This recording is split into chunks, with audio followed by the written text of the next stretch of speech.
The crystal chandeliers above me blurred into stars as I blinked back tears, my feet aching in the cheap heels I'd borrowed from my roommate. The marble floor of the Augustine Hotel ballroom gleamed like ice beneath hundreds of polished shoes, none of them mine. Not really. I didn't belong here. I knew it. They knew it. But I needed this job more than I needed pride. Champagne? I whispered to a woman dripping in diamonds, my voice barely audible over the string quartet. She didn't even glance at me, just plucked a glass from my tray with manicured fingers and turned back to her conversation, as if I were a piece of furniture. Invisible. That's what I'd become in the 6 months since Mom died, a ghost moving through spaces where real people lived real lives. I wove through the crowd, my black server's uniform too tight across my chest, too short at the hem. The other girls from the catering company looked polished, professional. I looked like I was playing dress-up in someone else's life. My reflection in the mirrored walls confirmed it. Mousy brown hair pulled back too severely, makeup applied with a shaking hand, eyes too wide and frightened for a 23-year-old woman. The event was some kind of charity gala. Rich people pretending to care about poor people while drinking $1,000 wine. I'd stopped listening to the speeches after the first hour. All I cared about was making it through the night without dropping anything, without drawing attention, without losing this job like I'd lost the last 3. That's when I first saw him. He stood near the bar, surrounded by men in dark suits who moved like shadows, fluid, dangerous, always watching. But he was different. Taller, broader, wearing a black suit that probably cost more than my yearly rent, perfectly tailored to shoulders that seemed carved from stone. His dark hair was swept back from a face that could have been beautiful if it weren't so hard, so cold. Sharp jaw, Roman nose, eyes like black ice scanning the room with the kind of assessment that made my skin prickle. Even from across the ballroom, I felt the air change around him. People gave him space without seeming to notice they were doing it, like birds instinctively veering away from a predator. When he lifted his glass, the men around him tensed, ready. When he turned his head, they followed his gaze. I looked away quickly, heart hammering. Men like that didn't notice women like me. That was fine. I preferred it that way. You. The voice came from my left, smooth, accented, dripping with wealth and entitlement. I turned to find another man, older than the one by the bar, but just as expensively dressed, silver threaded through his dark hair, and his smile was all teeth. Behind him stood 2 more suited men, hands folded in front of them, watching me with flat expressions. "Yes, sir?" I managed, balancing my tray carefully. "You work here?" His eyes traveled down my body in a way that made my skin crawl. "I'm with the catering company, yes." "Good. I need you to deliver something." He pulled a small envelope from his jacket pocket. Cream-colored, expensive paper sealed with red wax. "Take this to the man by the bar, the one in the black suit." I followed his gesture and my stomach dropped. The dangerous man. The one who looked like he could break someone in half without blinking. I'm not sure I should... It's important. The older man's smile never reached his eyes. Business, you understand. I didn't. But I needed this job. My fingers trembled as I took the envelope, setting it on my tray beside the remaining champagne glasses. The paper felt heavy, ominous. "Tell him it's from Marco Vitelli," the man continued. "He'll understand." I nodded, though every instinct screamed at me to refuse, to run, to disappear into the kitchen and never come back. But rent was due in 5 days. The electric company had already sent 2 warnings. Mom's medical bills still arrived like clockwork, even though she was 6 feet under. So I walked. Each step across that gleaming floor felt like walking toward the edge of a cliff. The crowd seemed to part around me. Or maybe I was imagining it. My heels clicked too loudly. My breathing was too shallow. The envelope sat on my tray like a bomb. 20 feet away I could smell him. Expensive cologne mixed with something darker. Tobacco. Whiskey. Danger. 15 feet. His men noticed me now. One of them shifted position, hand moving toward his jacket. 10 feet. He turned, and those black eyes locked onto mine. I froze. It was like being pinned by a spotlight. Every rational thought evaporated.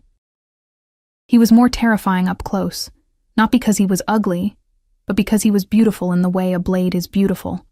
Sharp, cold, deadly. A scar cut through his left eyebrow, pale against olive skin. His mouth was hard, unsmiling. "Sir?" My voice came out as a squeak. He didn't speak, just stared at me with an intensity that made my knees weak. I have something for you, from..." I glanced back at the older man, who was watching us with that same predatory smile. "From Marco Vitelli." Something flickered in those black eyes. Not quite emotion, more like recognition. Danger. One of his men stepped forward and plucked the envelope from my tray before I could blink. He examined it, then handed it to his boss with a slight nod. The dangerous man broke the seal with his thumb, never taking his eyes off me.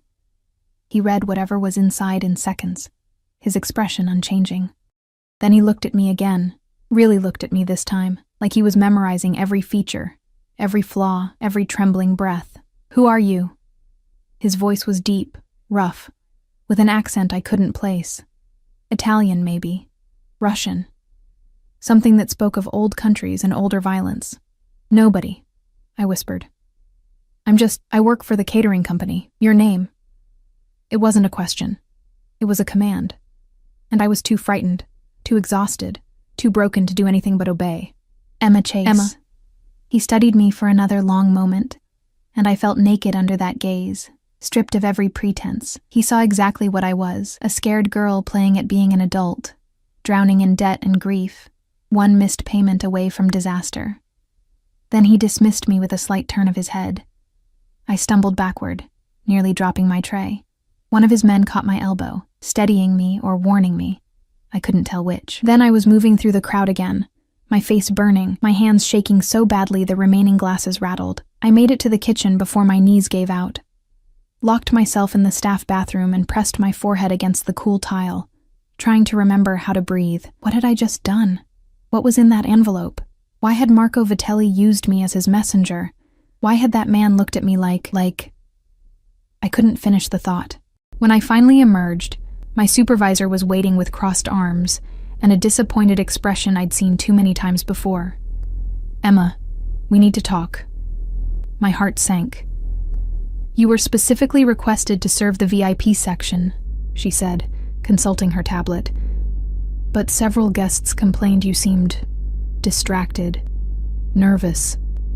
One said you were shaking so badly you nearly spilled champagne on a $10,000 dress. I'm sorry, This is your third event with us." "You're just not working out," she sighed, already looking past me toward more competent employees.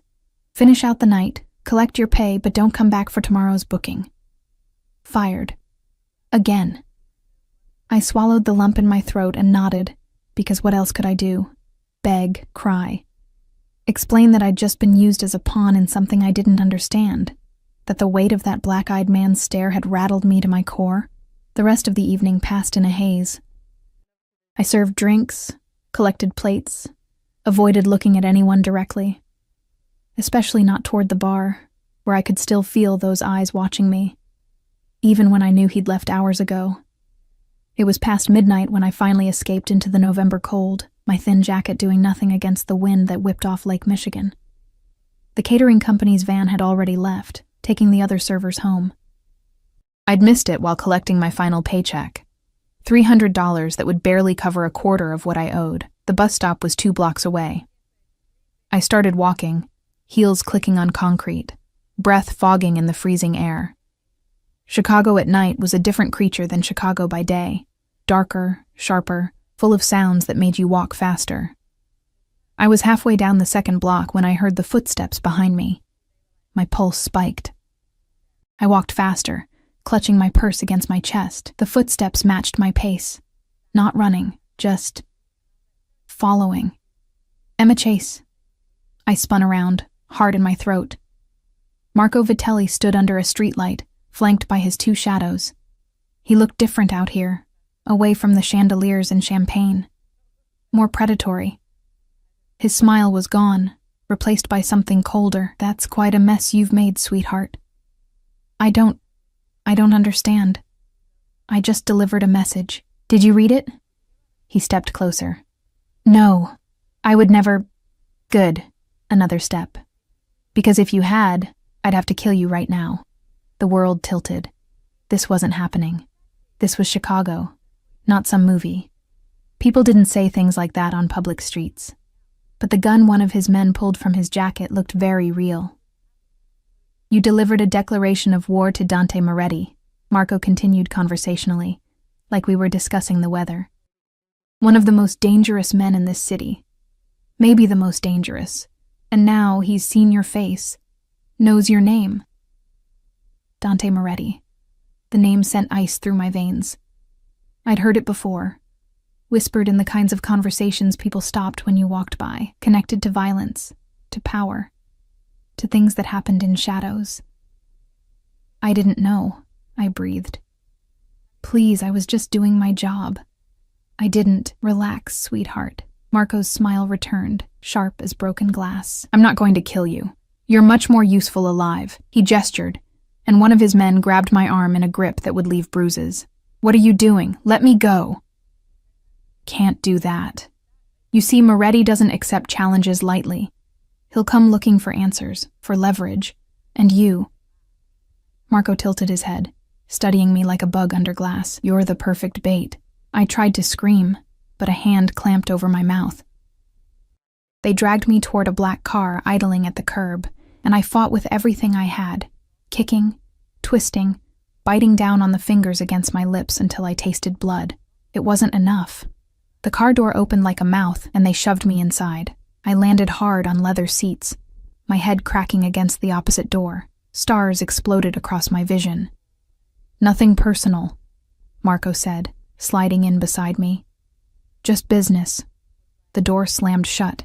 The locks engaged with a sound like a prison cell closing, and as the car pulled away from the curb, away from the streetlights, away from any chance of rescue, I realized that my invisible, insignificant life had just become very, very visible to exactly the wrong people. I woke up to the smell of cigarette smoke and expensive leather. My head throbbed where it had hit the car door. And for a disorienting moment, I thought I was back in Mom's hospital room, waiting for another round of bad news from doctors who'd stopped learning my name. But hospital rooms didn't smell like cigars, didn't have floor-to-ceiling windows overlooking the Chicago skyline, didn't have armed men standing outside locked doors. I was lying on a burgundy velvet sofa in what looked like an office. All dark wood and darker intentions. My shoes were gone. My jacket, too. Someone had covered me with a blanket that probably cost more than my car, back when I'd had a car. She's awake. I jerked upright, immediately regretting it as pain lanced through my skull. One of Marco's men stood by the door, speaking into his phone with the kind of quiet authority that made my stomach clench. Where am I? My voice came out hoarse, frightened. What time is it? He ignored me, pocketing his phone and resuming his statue-like position. The message was clear. I wasn't worth acknowledging. I was cargo. Property. Bait. Bait for Dante Moretti. The memory crashed back. The envelope. Those black eyes. Marco's casual threat. You're the perfect bait. I pressed my palms against my eyes, trying to think through the panic. I needed to get out of here. Needed to run. Hide. Disappear into whatever cracks of the city would still have me. But the windows were too high. The door was guarded. And even if I could escape this room, I had no idea where I was, or how many more men waited outside. The door opened, and Marco Vitelli walked in like he owned the world. Maybe he did. He'd changed out of his tuxedo into casual slacks and a white shirt, sleeves rolled up to reveal forearms corded with muscle and marked with scars. He looked younger somehow, more dangerous without the formal veneer. Good morning, sweetheart. He settled into the chair across from me, crossing one ankle over his knee. Sleep well? Let me go. I hated how my voice shook. Please. I won't tell anyone. I'll leave Chicago. You'll never see me again. I'm sure that's true. He lit a cigarette, studying me through the smoke. But Moretti's already seen you, already knows your name. You think he'll just forget. Men like him don't forget anything. Then what do you want from me? Insurance. He leaned forward, elbows on knees, close enough that I could smell his cologne, something sharp and green that probably had an Italian name I couldn't pronounce. Moretti rejected my very generous offer last night. My proposal for territorial cooperation, that envelope you delivered, it was his last chance to avoid a war. War. The word hung in the air like smoke. I still don't understand what that has to do with me. Your leverage. He said it simply, like explaining basic math to a child. Moretti doesn't know you're here yet, but when he finds out I have the girl who delivered his death sentence, the girl he looked at like... Marco's smile turned knowing. Well, let's just say I noticed how he looked at you, Emma. How long he stared. That's not nothing. Not for a man like Dante Moretti. My chest tightened. It wasn't, I'm nobody to him. Maybe. Maybe not. Either way, he'll come for you. To eliminate a witness. To send me a message. To satisfy his curiosity. Marco shrugged. Doesn't matter why. What matters is that when he does, I'll be ready. He stood, grinding his cigarette into a crystal ashtray. You'll stay here, comfortable, safe, as long as you cooperate. And if I don't? His smile vanished. Then you stop being useful, and I don't keep useless things. The door closed behind him with a soft click that sounded like a coffin lid. 3 days passed like a prison sentence. They kept me in that office-turned bedroom, bringing meals I couldn't eat and magazines I couldn't focus on. The windows didn't open. The door stayed locked. The guards rotated shifts with military precision, never speaking to me, never meeting my eyes. I was invisible again. But this time, the invisibility felt more like erasure. Like I was slowly disappearing into the expensive furniture and imported carpets, becoming just another possession in Marco Vitelli's collection. On the 4th day, everything changed. I was staring out the window, watching the city wake up in shades of gold and pink, wondering if anyone had noticed I was missing, when the shouting started. Distant at first, then closer. Gunshots cracked like thunder, and I threw myself behind the sofa, heart hammering against my ribs. More shots, breaking glass. Men yelling in Italian, in English, in languages I didn't recognize. The building shook. Or maybe that was just me, trembling so hard my teeth chattered. Then silence. Worse than the noise. The kind of silence that meant something terrible had finished happening. The door to my room exploded inward. I screamed, pressing myself against the wall, waiting for bullets or worse, but the men who poured in weren't Marco's. They wore different suits, moved with different energy. Military, precise, deadly. And behind them, filling the doorway like an eclipse, stood Dante Moretti. He looked like vengeance carved from marble. Blood spattered his white shirt. Not his, I thought wildly, because he moved without pain, without hesitation. His black eyes swept the room, cataloging exits, threats, me huddled in the corner like a terrified animal. Clear, one of his men said. Dante crossed to me in 3 strides. I flinched back, but there was nowhere to go, and then his hand was on my face. Rough, calloused, tilting my chin up so I had to meet those impossible eyes. Did they hurt you? His voice was low, controlled, but something violent simmered underneath. I shook my head, not trusting my voice. His thumb brushed my cheekbone, and I realized I was crying. When had I started crying? His jaw clenched, a muscle jumping beneath olive skin. Can you walk? Another nod. Then move. Now. He didn't wait for agreement, just wrapped one hand around my upper arm and pulled me toward the door. I stumbled, barefoot and disoriented, but his grip was iron. The hallway outside was a war zone. Bullet holes in the walls, blood on the marble floor, bodies I tried not to look at. Don't look, Dante said, as if reading my mind. Just walk. We moved through the carnage like ghosts, his men forming a protective circle around us. I heard sirens in the distance, growing closer. Someone was shouting orders in rapid-fire Italian. The air smelled like gunpowder and copper. Outside, 3 black SUVs idled at the curb, engines running. Dante shoved me into the back of the middle vehicle, climbing in beside me. His men piled into the other cars, and then we were moving, tires squealing against asphalt. I I pressed myself against the opposite door, trying to process what had just happened. Dante Moretti, the most dangerous man in Chicago, according to Marco, had just shot his way into a fortified building to, what? Save me? Claim me? He was on his phone now, speaking in clipped Italian that sounded like threats disguised as conversation. Blood still marked his shirt, his hands. He'd killed people tonight, maybe a lot of people, because of me. The car stopped at a red light, and I made a decision born of pure panic. I yanked the door handle. Locked. Dante's hand clamped down on my wrist before I could try the window. Don't. Let me out. I pulled against his grip, desperate. I want to go home. I want... There is no home. He said it flat, factual, like announcing the weather. Marco knows where you live, your address, your work history, your mother's grave. Everything. His fingers tightened, not painful, but inescapable. You go home. You're dead within an hour. Then take me to the police. The police? He almost smiled. Sweetheart, almost. Half the CPD is on someone's payroll. You really think they'll protect you from Marco Vitelli? For me, the light changed. We started moving again. I stopped fighting. Because what was the point? I was out of moves, out of options, out of the fragile illusion that I controlled anything about my life. Where are you taking me? Somewhere safe. Why? I turned to face him fully, searching that hard face for any hint of humanity. Why did you come for me? Marco said. He said you'd use me as a message. Kill me to prove a point. Dante's expression didn't change, but something dark flickered in his eyes. Marco Vitelli is a fool who mistakes cruelty for strength.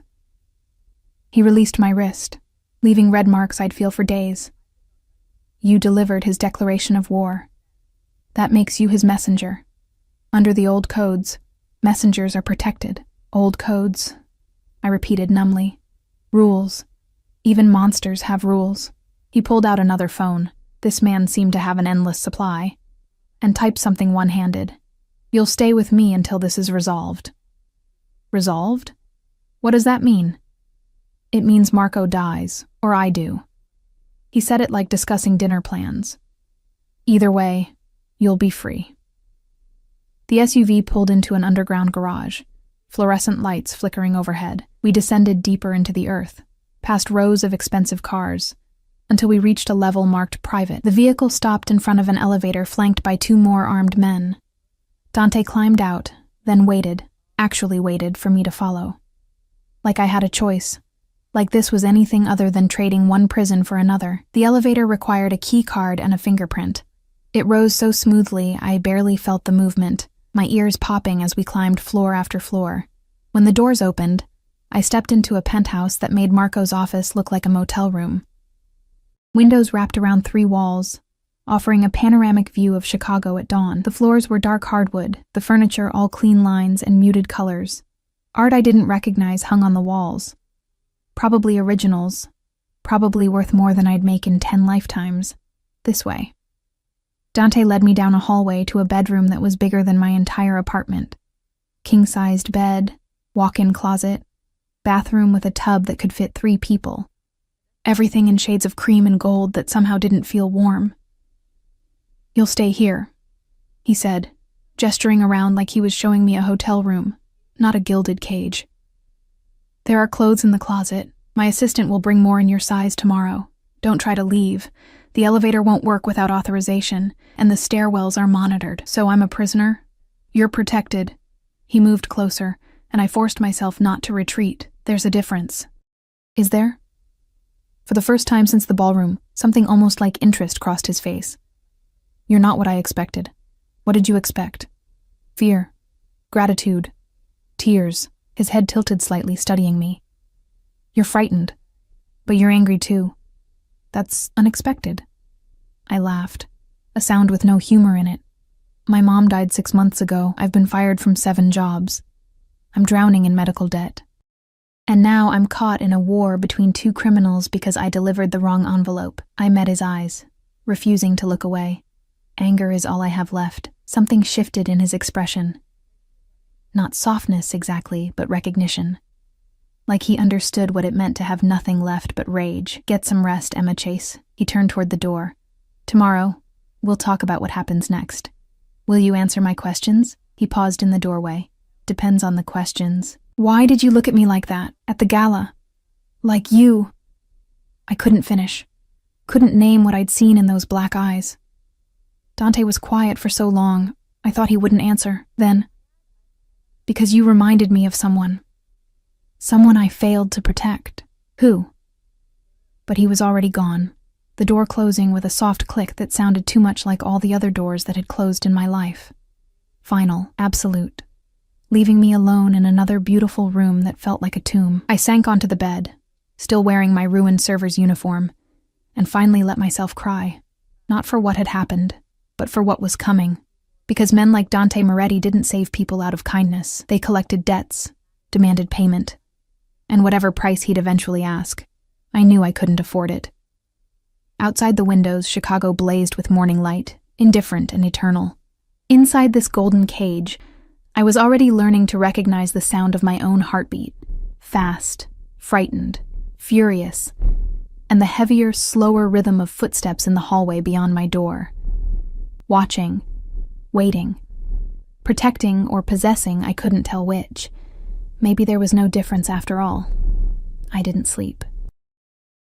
How could I, knowing that armed men stood outside my door, that somewhere in this fortress, Dante Moretti was planning his next move in a war I'd accidentally started.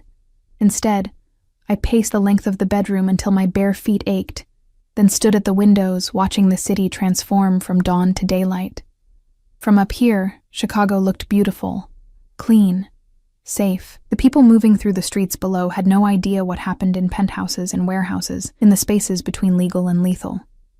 They went to work, grabbed coffee, complained about traffic. Normal problems, normal lives. I wanted to hate them for it. Instead, I just missed being one of them. Around 9, there was a soft knock at the door. I spun around, heart racing, but it wasn't Dante. A woman entered, early 50s, elegant in tailored black pants and a silk blouse, her dark hair pulled back in a sleek bun. She carried several shopping bags, all from stores I'd only window shopped at in my previous life. Miss Chase. Her accent was slight, refined. "I'm Teresa, Mr. Moretti's assistant. I've brought you some essentials." She set the bags on the bed with practiced efficiency, pulling out clothes, toiletries, even makeup. Everything in my size, everything expensive. I stared at a cashmere sweater that probably cost more than my monthly rent used to be. "How did you know? Mr. Moretti is very thorough." Teresa's smile was professional, revealing nothing. "There's breakfast waiting in the dining room when you're ready. I suggest you eat. He doesn't like to be kept waiting."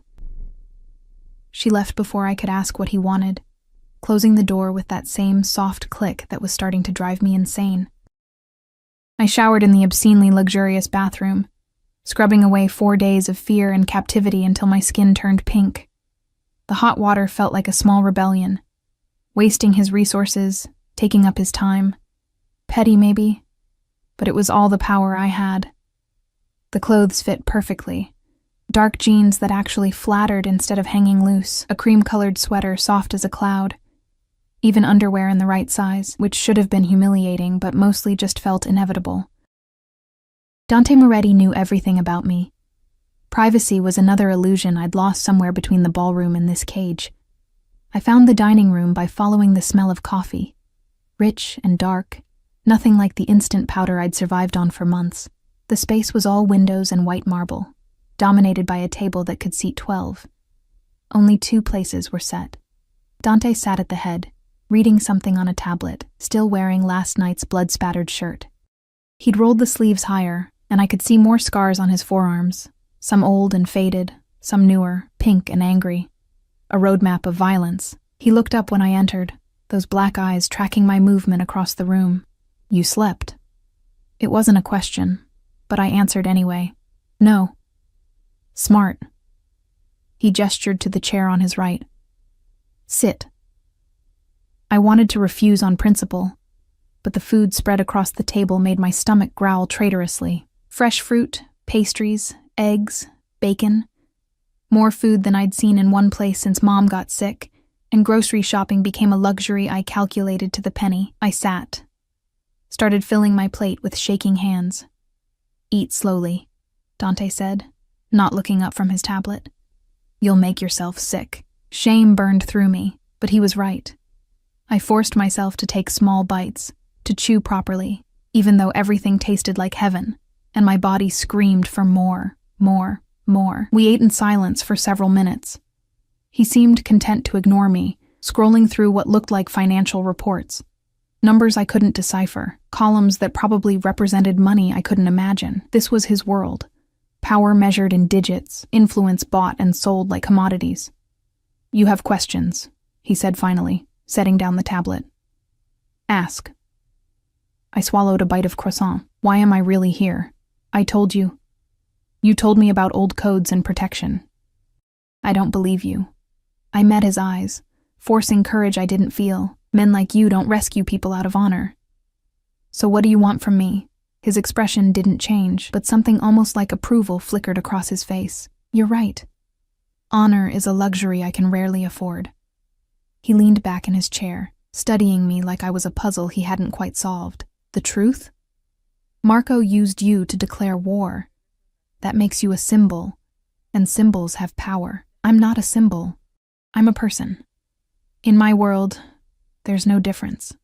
He poured more coffee, the gesture oddly domestic. "Marco thinks he can use you to bait me, to distract me while he consolidates his territory. He's wrong, but as long as he believes it, you're valuable." "Valuable how?" "Alive. You're leverage I hold instead of him. Dead, you're a message that I don't tolerate threats against what's mine." He said it casually, like discussing the weather. "Either way, you matter. That's more than you had before." The words hit like a slap, because he was right. Before the ballroom, before the envelope, I'd been nobody. Invisible. Disposable. At least now I mattered enough to keep alive. "What happened to the person I reminded you of?" I asked quietly. "The one you failed to protect." Dante's jaw tightened. For a long moment I thought he wouldn't answer. Then, "My sister, Juliana." He said her name like a prayer. "She was 19. Beautiful." His fingers wrapped around his coffee cup hard enough that I heard the ceramic creak. "A rival family took her, used her to get to my father. By the time we found her, he didn't finish. Didn't need to." "I'm sorry," I whispered. "Don't be." He looked at me with eyes gone flat and cold. "I killed every single one of them, burned their territory to ash. That was 15 years ago, and people still whisper about it." A terrible smile ghosted across his mouth. "That's what happens when you take something that belongs to me." The implicit threat hung in the air. I was something that belonged to him now. Marco had taken me, and Dante had taken me back. Possession wrapped in the language of protection. "I want to go home," I said, hating how my voice broke. "I know." He stood, buttoning his shirt cuffs with precise movements. "But want and have are different things. You'll learn that here." "How long?" "Until Marco is dead, or until he stops looking for you." Dante moved toward the door, then paused. "There are rules while you're under my protection. Don't leave the penthouse. Don't contact anyone from your old life. Don't test the security." He turned to face me fully. "And don't mistake my protection for kindness, Emma. I'm not a good man. I'm just the better option than Marco Vitelli." "That's not saying much." "No," he agreed. "It's not." He left, and I was alone again with the remains of breakfast and the weight of my new reality. Days blurred into a week, then 2. I existed in a strange limbo, comfortable but captive, safe but suffocating. Teresa brought me books, clothes, anything I asked for except freedom. The penthouse became my entire world, 50 floors above the city, but might as well have been a different planet. Dante was often gone, disappearing for hours or days at a time. When he was here, he mostly ignored me, working in his office or taking calls in Italian that sounded like threats wrapped in silk. But sometimes, late at night, I'd find him in the living room, staring out at the city with a glass of whiskey and an expression that looked almost human. I learned his routines. Coffee at 6, black and bitter. Calls to his various lieutenants throughout the morning. Gym at noon. I could hear the rhythmic thud of fists against a heavy bag somewhere in the penthouse. More calls. More meetings. Dinner at 8 when he was home, always perfectly prepared by a chef I never saw. And he learned mine. How I curled up in the window seat with books I couldn't focus on. How I avoided mirrors because seeing myself in borrowed clothes in a borrowed life made everything worse. How I woke up at 3 a.m. from nightmares about gunfire and blood, gasping in the dark. The third time I woke up screaming, he appeared in my doorway like a shadow made solid. Nightmare? He leaned against the doorframe, wearing only pajama pants, his torso a canvas of more scars and ink I'd only glimpsed before. I pulled the blanket up to my chin, suddenly aware I was wearing only a tank top and shorts. I'm fine. You're not. He crossed to the bed, moving with that predatory grace that made my pulse spike. You haven't been fine since the ballroom. Whose fault is that? Mine, Marco's, your own, for being in the wrong place. He sat on the edge of the mattress, close enough that I could smell his cologne, the same scent from that first night, now familiar in a way that felt dangerous. Blame doesn't change the situation. Then what does? Time. Adaptation. His eyes found mine in the darkness. Acceptance. You want me to accept this? Accept being your prisoner? I want you to stop fighting what you can't change. His hand reached out, and I flinched, but he just tucked a strand of hair behind my ear, the gesture almost gentle. You're exhausting yourself. And for what?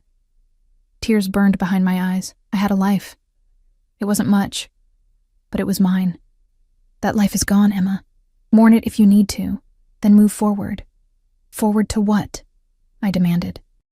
What happens when Marco's dead? Do you just let me go? Put me back in my shitty apartment with my shitty jobs and pretend none of this happened? Dante's expression shifted into something I couldn't read. Is that what you want?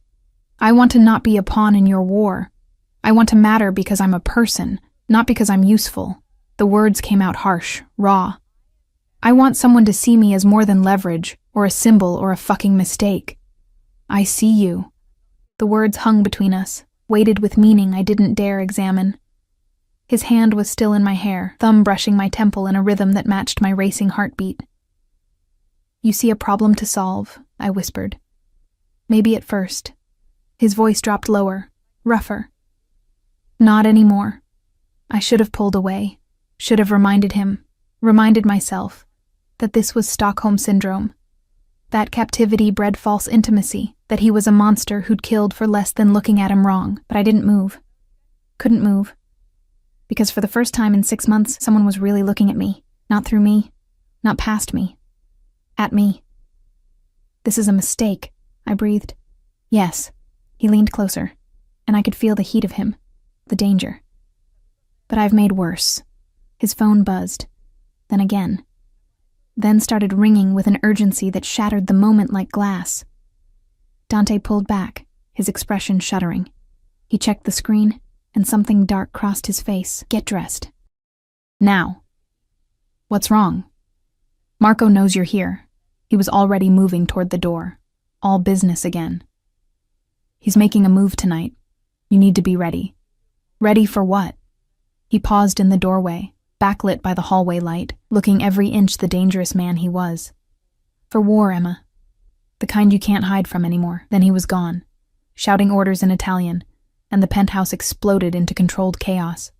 Men I'd never seen before materialized from nowhere, checking weapons, coordinating positions.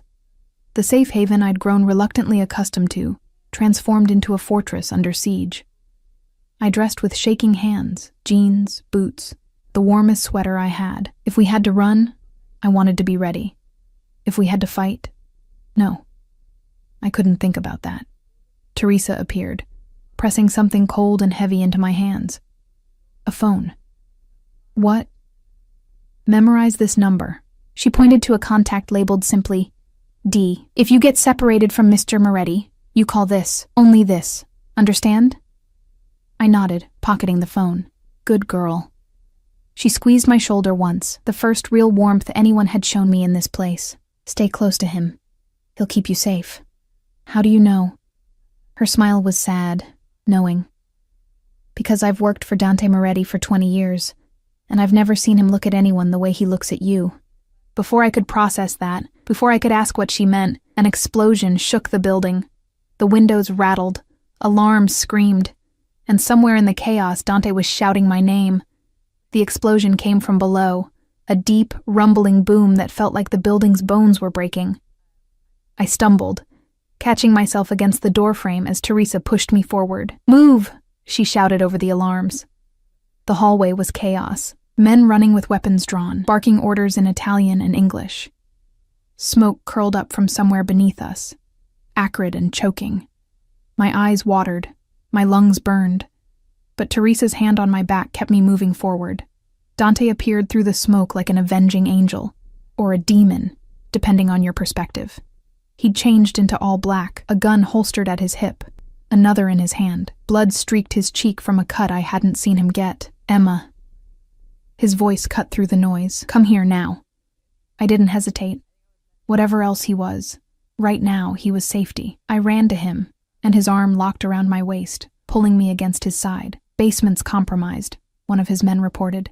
"They came through the parking garage, at least 20 hostiles. Marco?" Dante's voice was ice. "Not confirmed yet, sir." "Then confirm it." He turned to another man. "Get the cars ready. North exit." Then to Teresa. "Take her to the safe room." "No." The word left my mouth before I could stop it. Dante's eyes snapped to mine. "This isn't a discussion. You said not to get separated." I gripped his jacket, my fear transforming into something sharper. "Teresa said to stay close to you, so that's what I'm doing." Something fierce flashed across his face, approval mixed with frustration. "Stubborn. You would be too." He almost smiled. Almost. Then another explosion rocked the building, closer this time, and the decision was made for us. "She comes with me," Dante ordered. "Enzo, Marco, flank us. Teresa, coordinate evacuation of the other residents. Make it look like a gas leak." We moved as a unit toward the private elevator, but halfway there, the lights cut out. Emergency lighting kicked in, bathing everything in red that made the smoke look like blood. "Stairs," Dante decided, changing direction. The stairwell was narrow, concrete, nothing like the luxury of the penthouse. Our footsteps echoed as we descended. Dante in front, his men behind, me sandwiched in the middle where I couldn't run even if I wanted to. We made it down 3 floors before we heard them coming up. Dante raised his fist, and everyone froze. Voices drifted up from below. English with thick Chicago accents, Marco's men. They were sweeping the building floor by floor, looking for us. "Back up," Dante whispered. Quietly. We reversed direction, moving as silently as possible, but concrete stairs aren't kind to stealth. A scuff of shoe against stone. A slight rattle of a gun against a belt. "Did you hear that?" They'd heard us. "Go," Dante hissed. And we were running, up instead of down, away from the exit, back toward the penthouse we'd just fled. Behind us, shouts erupted. Footsteps thundered. A gunshot cracked, and concrete exploded inches from my head. I screamed, ducking instinctively. Dante grabbed my hand and yanked me forward with brutal efficiency. We burst back into the penthouse hallway, just as more of Marco's men appeared from the elevator. They'd overridden the system somehow. We were trapped. Dante shoved me behind him, raising his gun. His men formed a protective semicircle, weapons trained on both directions. The smoke was thicker up here now, and through the haze, I counted at least a dozen hostile figures closing in. "Moretti!" A familiar voice cut through the tension. Marco Vitelli stepped out of the smoke like he owned it, flanked by twice as many men as Dante had. He'd ditched the expensive suits for tactical gear, a gun in each hand, his smile sharp as broken glass, nowhere left to run. "I don't run." Dante's voice was pure menace.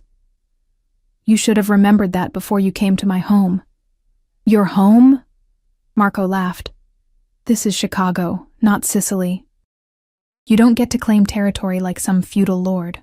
His eyes found me behind Dante's shoulder. "And you definitely don't get to keep what I took first. You didn't take her. You kidnapped her."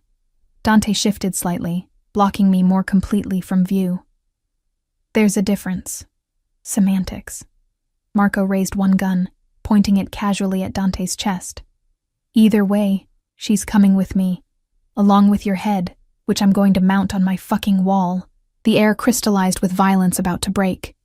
I could feel it, the tension before the storm, the breath before the scream. Dante's men tightened their grips on their weapons. Marco's men did the same. Someone was going to die. Maybe everyone. Wait!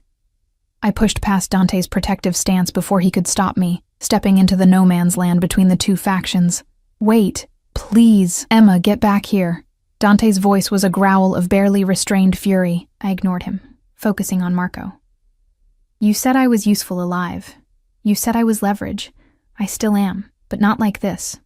Marco's smile widened. What are you proposing, sweetheart? Let his men go. Let everyone go. My voice shook, but I forced the words out. I'll come with you willingly. No fight. No bloodshed. Just let them live. No. Dante grabbed my arm, spinning me around. His eyes blazed with something beyond anger, something that looked almost like fear. You're not sacrificing yourself for me. I'm not sacrificing myself for you. I met his gaze steadily. I'm doing it for them.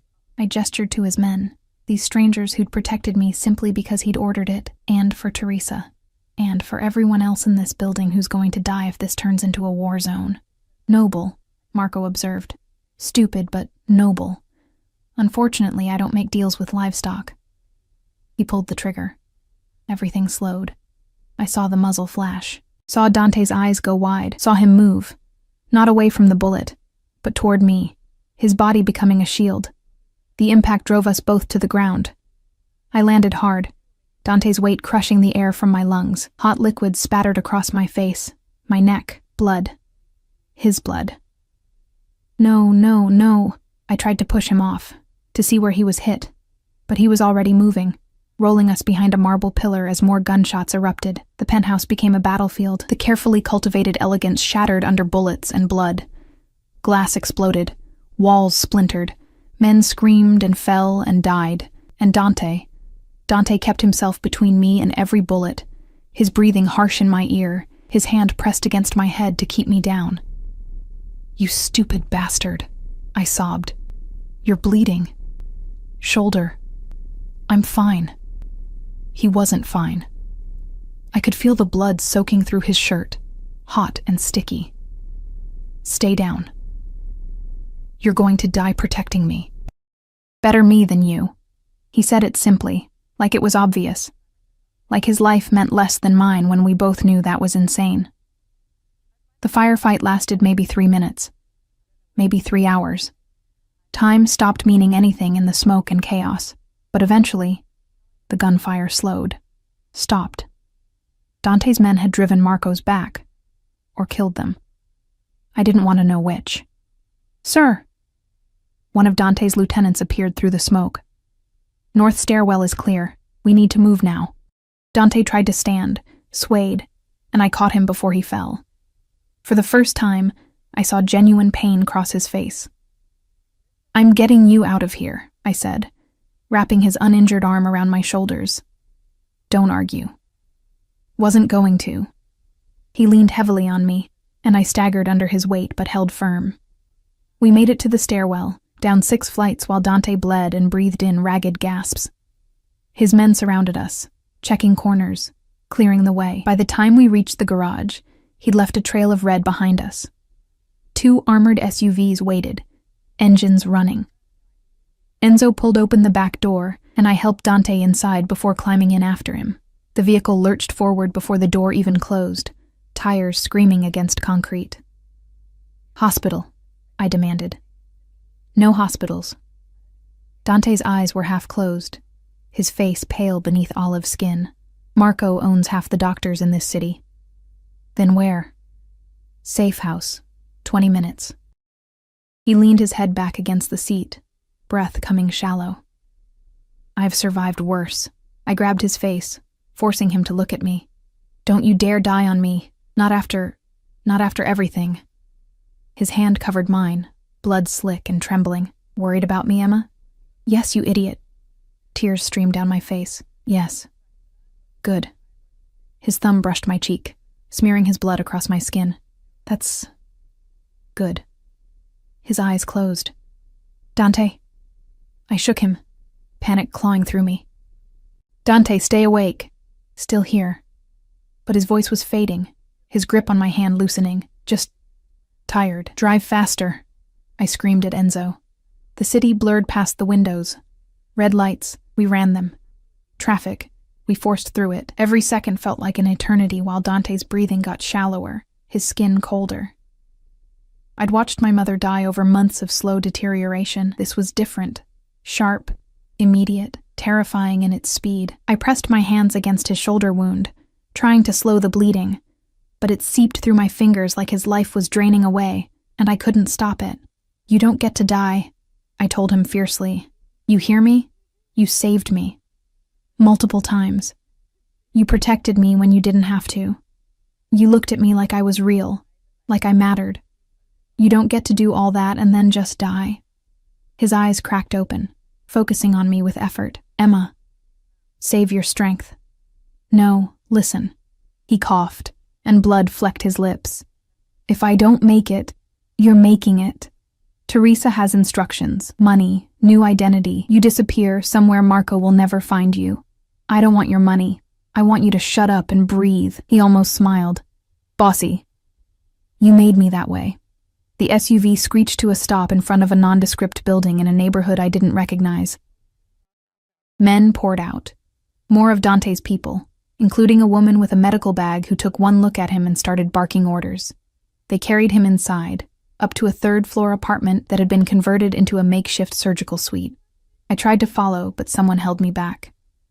Let the doctor work, Enzo said gently. You'll just be in the way. You need to clean up and let her save his life. He guided me to a bathroom, pressed a towel into my shaking hands. He'll be okay.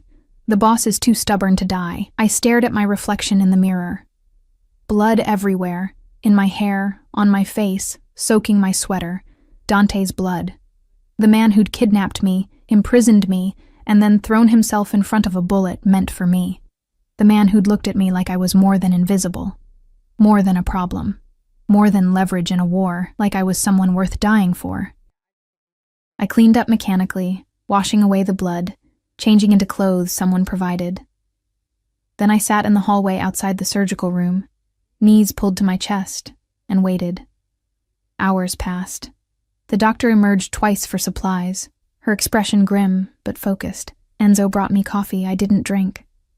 Teresa arrived, took one look at me, and sat down beside me without a word. He'll be fine, she said finally. I've seen him survive much worse. He took a bullet for me. Of course he did. She said it like it was obvious. You matter to him. I'm nobody. Not to him. Teresa's hand found mine, squeezed. Dante Moretti doesn't protect just anyone, Emma. He doesn't let just anyone close. Since Juliana died, he's kept everyone at a distance. Until you. I don't understand why. Neither does he, I think. But it doesn't make it less real. The surgical room door opened. The doctor stepped out, peeling off bloody gloves, exhaustion etched into every line of her face. He's stable, she announced, and I could breathe again. The bullet missed the major arteries, but he lost a lot of blood. He'll need rest. Lots of it. Can I see him? She hesitated, then nodded. 5 minutes. He's sedated, but he's been asking for you. I stood on shaking legs and entered the room.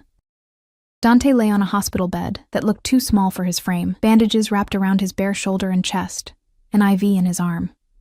His eyes were closed, his face peaceful in a way I'd never seen while he was conscious. I pulled a chair close to the bed and took his hand, the one without the IV. His fingers twitched, then tightened around mine. Emma. My name was barely a whisper. I'm here. His eyes opened, unfocused from the drugs, but finding me anyway. You're safe. Because of you. I brushed hair back from his forehead, the gesture intimate in a way that should have scared me. You almost died protecting me. Worth it. His thumb moved against my palm, a slow caress. You matter, Emma. Don't you understand? You matter. So do you, I whispered. He smiled. A real smile. Soft and almost boyish, nothing like the hard man who ruled through fear. Dangerous words. You've been dangerous from the moment I met you. True. His eyes were closing again, the sedation pulling him under. Stay. Please. I'm not going anywhere. Promise. I promise. He fell asleep with his hand still wrapped around mine, and I sat there in the quiet aftermath of violence, watching him breathe, feeling the steady beat of his pulse against my fingers. Somewhere in the city, Marco Vitelli was planning his next move. Somewhere, the war was still raging. But in this room, in this moment, there was only the two of us, a Mafia boss and the woman he'd saved, connected by something neither of us could name, but both of us could feel. And for the first time since my mother died, I didn't feel invisible. I felt seen, protected, wanted. Dangerous feelings for a dangerous man. But as I sat there holding his hand, watching the rise and fall of his chest, I couldn't bring myself to care about the danger anymore. 3 days passed in that safe house, while Dante healed and the city held its breath. I barely left his side. The doctor had said rest and monitoring, so I appointed myself his guardian, making sure he took his medication, changing his bandages, forcing him to eat even when he claimed he wasn't hungry. It gave me purpose in a situation where I had no control, something to do besides think about how close I'd come to watching him die. How much that would have destroyed me. Teresa came and went with updates I didn't fully understand. Marco had gone to ground after the failed attack, but his men were still out there, still hunting. The CPD was investigating the gas explosion at Dante's building. 3 residents had been hospitalized for smoke inhalation, but miraculously, no one had died, except for the 8 of Marco's men whose bodies had been quietly removed before the authorities arrived. On the 4th morning, I woke in the chair beside Dante's bed, my new sleeping arrangement, to find him watching me. You look terrible, he said, his voice still rough but stronger. You were shot. I'm allowed to look terrible. I sat up, stretching muscles that ached from too many nights in that chair. How do you feel? Like I was shot. He shifted, wincing, but alive. Thanks to you. Thanks to your doctor. I just sat here. You stayed. His hand found mine on the blanket. That's not nothing. We'd been doing this dance for days. These moments of startling honesty followed by retreat into safer territory, but something had shifted after the attack. The walls between captor and captive had crumbled, leaving something rawer, more real, more dangerous. Dante, I started, then stopped, unsure how to voice what I'd been thinking for 72 hours straight. Why did you do it? Really? You could have let Marco shoot me. It would have ended everything. No. His grip tightened on my hand. It would have started something far worse. I don't understand. He was quiet for a long moment, his thumb tracing circles on my palm. When Juliana died, I swore I'd never let anyone close again. Never care about anyone who could be used against me. It's worked for 15 years. His eyes met mine, and I saw something vulnerable there. Something that looked like fear. Then you walked into that ballroom, all terrified courage and invisible anger, and I couldn't look away. My breath caught. I told myself it was just recognition. You reminded me of her. Same age, same fragility wrapped around hidden strength. But it wasn't that. He pulled my hand to his chest, right over his heart. I could feel it beating, strong and steady beneath bandages and damaged skin. It was you, Emma. Just you. I'm nobody, I whispered. But the words felt hollow now. You keep saying that. Keep believing it. He sat up with effort, ignoring my protest, until we were face to face. But you're wrong.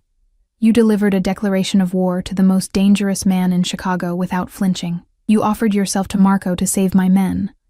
You stayed by my side through a firefight when you could have run. You held my hand while I bled and told me I didn't get to die. His free hand cupped my face, rough and gentle. That's not nobody, Emma. That's someone extraordinary who's been told she's worthless for so long she started to believe it. Tears spilled down my cheeks. I don't know how to be extraordinary. You already are. He leaned closer, and I could smell him.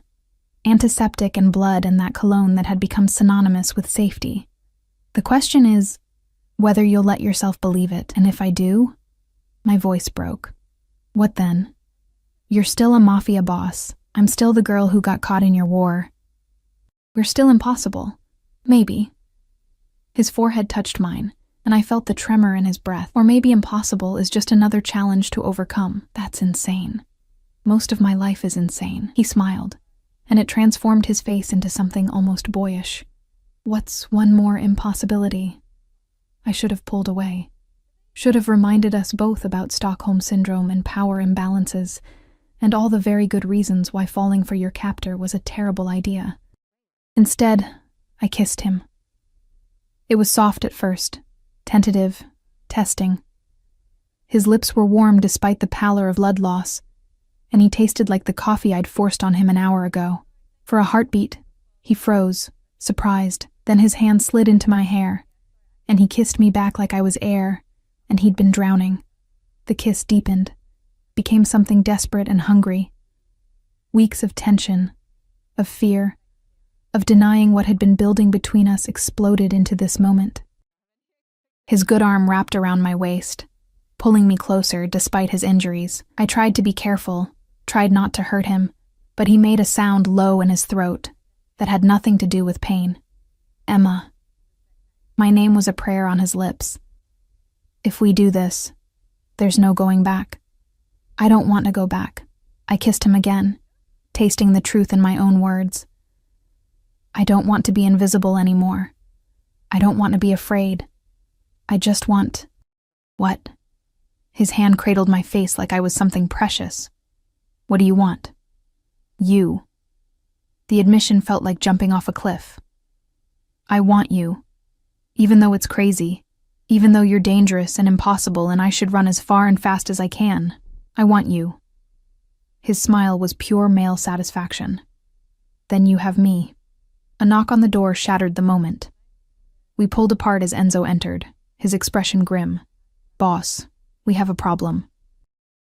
Dante's demeanor shifted instantly, from tender to terrifying in a heartbeat. What kind of problem? Marco. He's requested a sit-down, neutral territory, says he wants to negotiate terms. It's a trap. I said it before thinking, but Dante nodded. Of course it's a trap. The question is what kind. He turned to Enzo. When and where? Tonight. Millennium Park. Says to bring the girl or there's no deal. My stomach dropped. He wants to trade me. He wants to kill me and take you. Dante's voice was ice. Standard play. We meet, he ambushes us, eliminates the competition, so we don't go. I gripped his hand. We stay here. We wait him out, and he burns down half the city looking for us. Dante shook his head. No, this ends tonight. One way or another. You're not well enough. I'm well enough to end this. He stood, swaying only slightly, and started pulling on clothes with grim determination. Enzo. Gather everyone. Full tactical. I want snipers on every rooftop within 500 yards. Marco wants war. I'll give him one he can't survive. Dante, please. I caught his arm, desperation making me bold. Don't do this. Not for me. He turned, cupping my face in both hands. Especially for you. Marco took you once, terrorized you, nearly killed you in my own home. That debt gets paid, Emma, in blood. And if you die paying it, then you disappear. New name, new life, far from Chicago. Teresa has everything arranged. He kissed my forehead, gentle despite the violence in his eyes. But I'm not planning to die. I'm planning to win. Millennium Park at night was beautiful and eerie. The bean sculpture reflecting distorted lights, empty pavilions echoing with the sound of our footsteps. The city sparkled around us, oblivious to the showdown about to happen in its heart. Dante had insisted I wear a bulletproof vest under my coat. I'd insisted on coming at all, despite his protests. We'd compromised by surrounding me with 6 of his most trusted men, each armed and ready for Marco's inevitable betrayal. We met at Cloud Gate, the Bean, where the metal surface reflected an army of Dante's men positioned throughout the park. I counted at least 20, probably more I couldn't see, snipers on rooftops, just like he'd promised. This wasn't a negotiation, it was a declaration. Marco arrived 15 minutes late.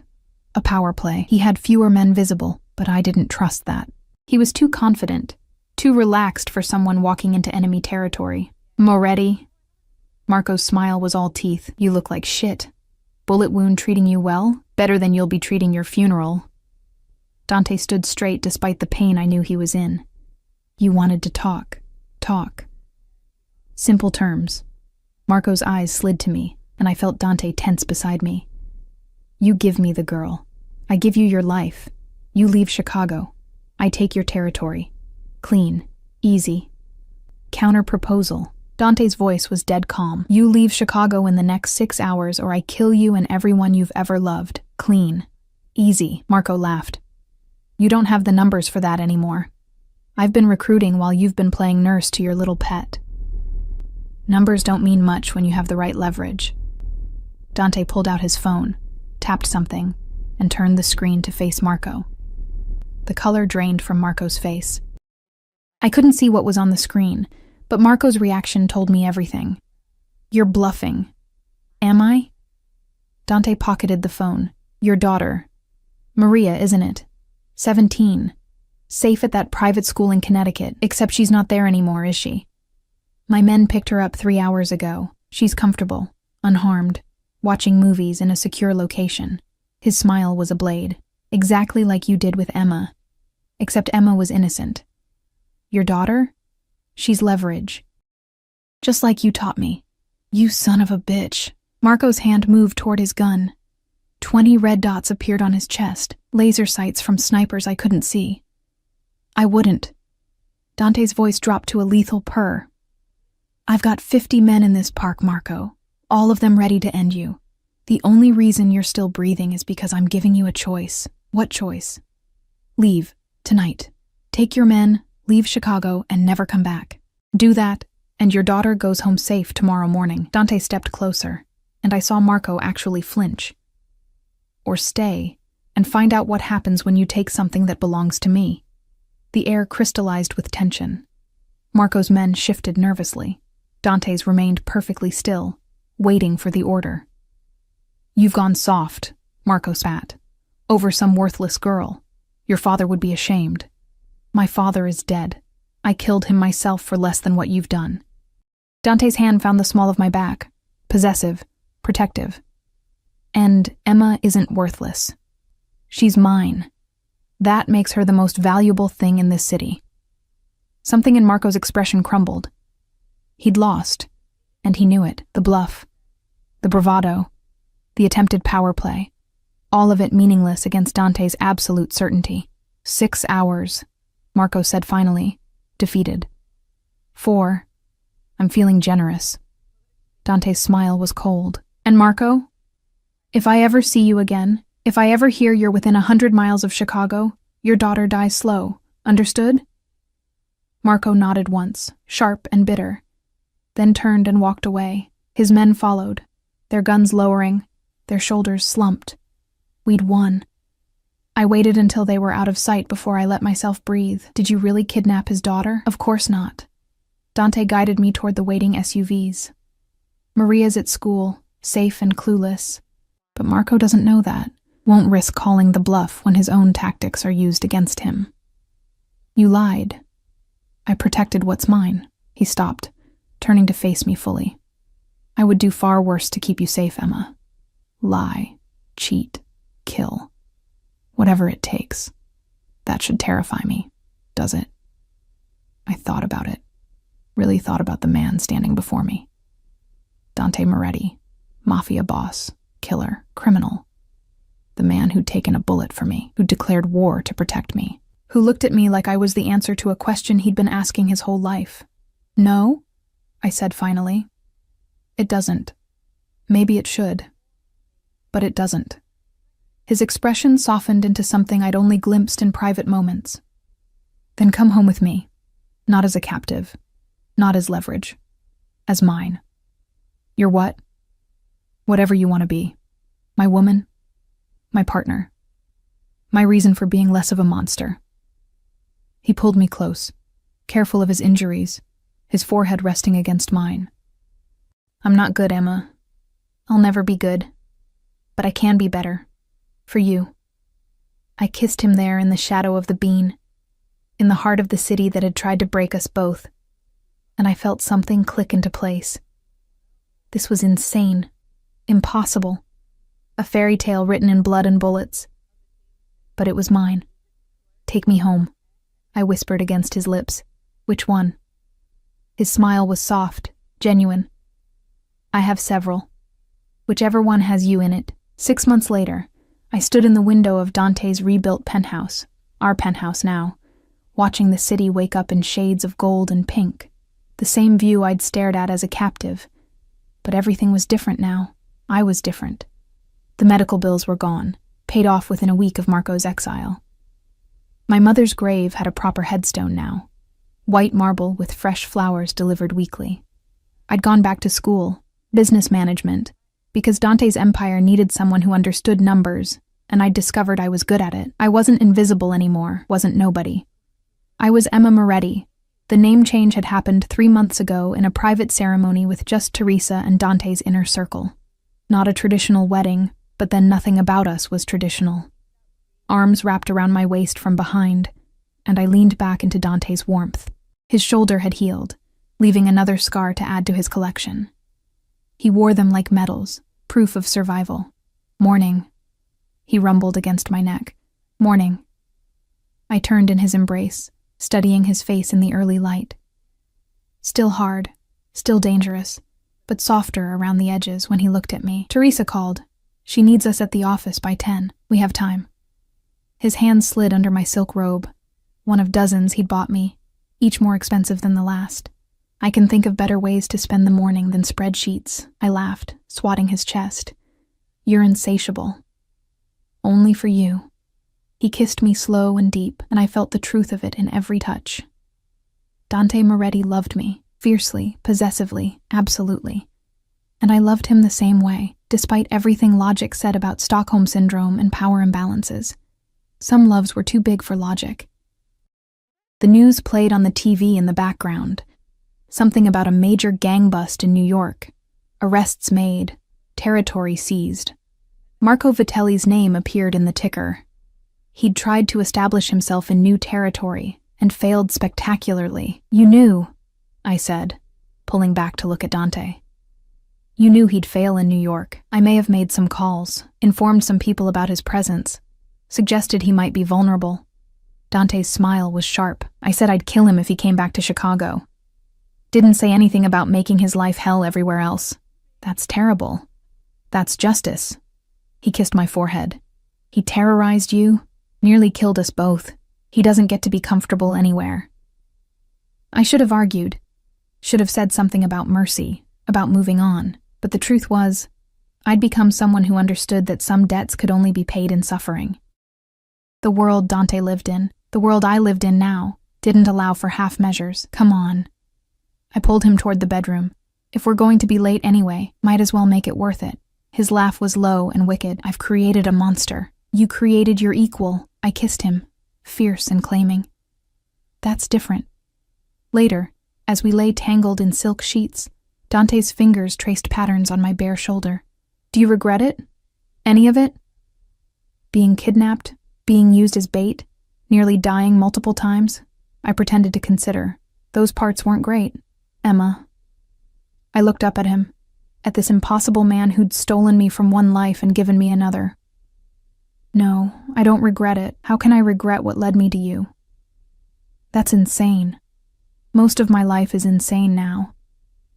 I echoed his words from months ago, watching his smile grow. "What's one more impossibility?" He kissed me then. Soft, sweet, nothing like the violent man the world saw. This was the Dante only I knew.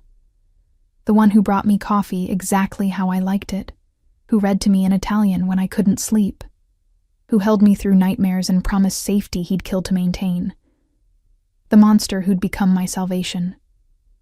We eventually made it to the office, where Teresa waited with contracts and coffee and a knowing smile. She'd been right, all those months ago. Dante had looked at me differently from the start, had protected me, claimed me, changed his entire world to keep me in it. And I'd changed too. From invisible to essential, from nobody to someone, from captive to queen of an empire built on blood and ambition. That night, standing on the balcony of our penthouse with Dante's arms around me, and the city sprawling beneath us like a kingdom, I thought about the girl I'd been, the one serving champagne at the Augustine Hotel. Desperate and drowning and invisible. She wouldn't recognize the woman I'd become. But she would understand the choice I'd made. Because sometimes salvation comes from the darkest places. Sometimes the monster is the hero. And sometimes love blooms in the space between danger and desire, impossible and inevitable all at once.